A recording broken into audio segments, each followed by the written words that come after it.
Alright, my dear math learners, welcome to the third part of our reviewer series in preparation for the Term 1 examination for Grade 7 Mathematics. So now in this video, we will be discussing questions 21 to 30. If you haven't seen parts 1 and 2, please kindly do so that you can follow us through. Alright, so if you are new to the channel, please click the subscribe button and notification bell. So now let us do this. Question number 21.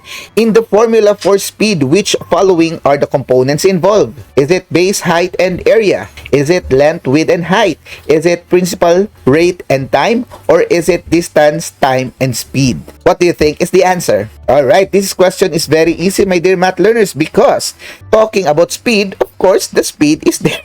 Okay. And among the four given choices, that is the fourth option. Okay, very good, my dear math learners. Very easy. So now let us go to the next question. Which of the following is considered a source of income? Is it salary from a teaching job? Is it grocery expenses? Is it loan payment? Or is it rent payment? What do you think is the answer? Okay, my dear math learners, talking about source of income, we are talking about money going in our pockets. So among the four given options, there is only one that gives us money, not the other way around. And that is, of course, the first statement, salary from a teaching job. Let's check whether we are correct. Alright, easy, right? So now let us go to the next question. How much simple interest will 20,000 pesos earn in 3 years at an annual interest rate of 4%?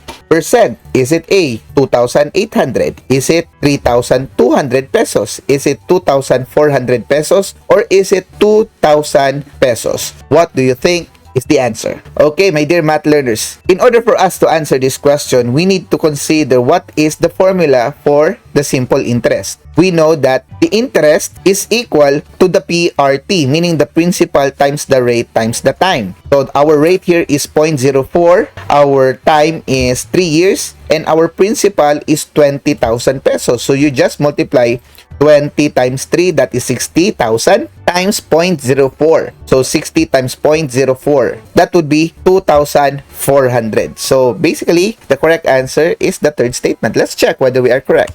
Alright, easy, right? Now let us go to the next question. Which financial plan best demonstrates a practical strategy to save 9,000 pesos within 6 months on an 18,000 monthly income? Is it save 9,000 all at once in the first month? Is it set aside 1,500 every month for 6 months? Is it spend the entire income and save nothing? Or is it borrow 9,000 pesos immediately? What do you think is the answer? Okay, my dear math learners, we are talking here about financial plan, the best financial plan with a practical strategy. So among the four given choices, the practical strategy is basically the second statement. Set aside 1,500 every month for 6 months. Why? Because if you do it all at once, then you will be having a hard time. If you give or if you spend the whole income, then you have nothing to save. Then if you borrow something, then that is not just a good financial plan. So let's check whether the second statement is correct. Alright, easy, right? Now let us go to the next question. What is the result of 5/6 minus 1/3? Is it 1/2? Is it 2/3? Is it 5/3? Or is it 1/3? What do you think is the answer? Okay, my dear math learners, this is a question about subtraction of fractions. So as we can see, this is dissimilar fractions. They have no common denominator. So what we can do here is this 1/3. We can change this one into an equivalent fractions that has a denominator of 6. So how do we do that? So what we do is we just multiply 2 in the numerator and we multiply 2 in the denominator. So this will become 2/6. And 5/6 minus 2/6, then we can just immediately subtract them.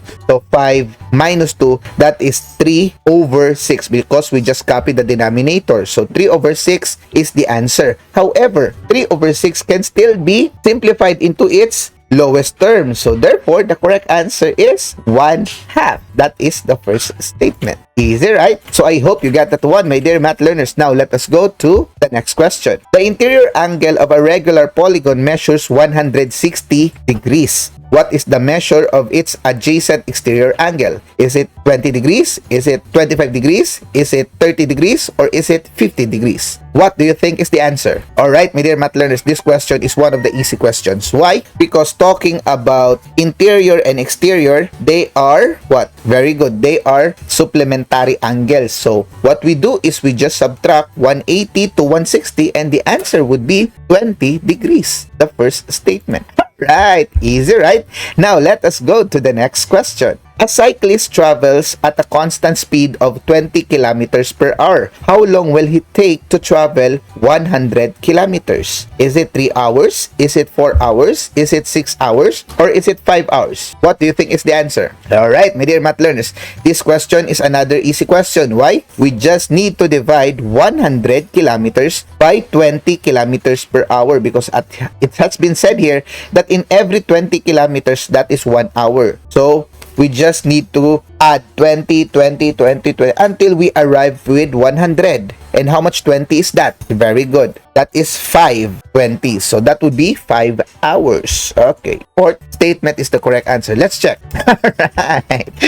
Easy, right? So now let us go to the next question. A person earns 12,000 pesos a month from a sideline job, spends 11,700 on expenses, and saves the remaining 300 pesos. What can be concluded about their spending and saving habits? Is it he is saving only 2.5% of his income, which is a low savings rate? Is it his expenses exceeds his income? Is it he is not spending anything? Or is it he is saving 50% of his income? What do you think is the answer? Okay, my dear math learners, in this given situation, we are finding the correct statement aligned with the given problem or given situation. So basically, if you have 12,000 pesos as your earnings and then you spend 11,700 on expenses and you save the 300 pesos, that is not a good or that is very low savings rate. So therefore, among the 4 choices here, the one that is aligned to the situation is the first statement. Let's check whether we are correct.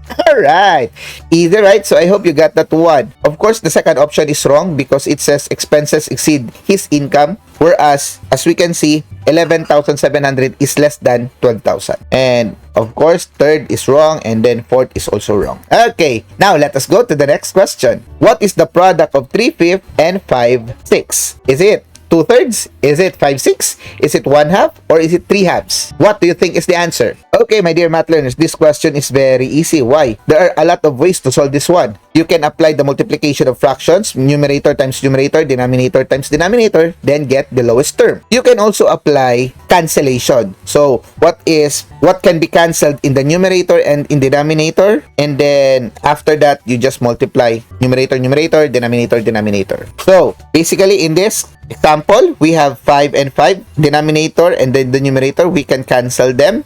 So we have now 3 in the numerator and 6 in the denominator. So 3/6. What is the lowest term of 3/6? Very good. That is 1/2. Let's check whether we are correct. Alright, easy, right? So my dear math learners, now let us go to question number 30. Which of the following best explains why rates are useful in daily life? Is it rates always involve money only? Is it rates cannot be applied to real life situation? Is it rates help compare quantities measured in different units such as speed or price per term? Or is it rates are only used in advanced mathematics? What do you think is the answer? Okay, my dear math learners, this question is very easy because it is just like a, what do you call this? GMRC, good manners and right conduct. Alright, or anyway, it is very rhetorical. So how do we answer this question? Of course, among the 4 choices here, only one is very suitable, and that is option number 3. Alright, this one. Alright, easy, right? So my dear math learners, congratulations for finishing the 3rd part of our reviewer series. If you find this helpful, please click the subscribe button and notification bell, as well as share this to your fellow friends, classmates, and schoolmates. Now, without further ado, let's go to the 4th reviewer series.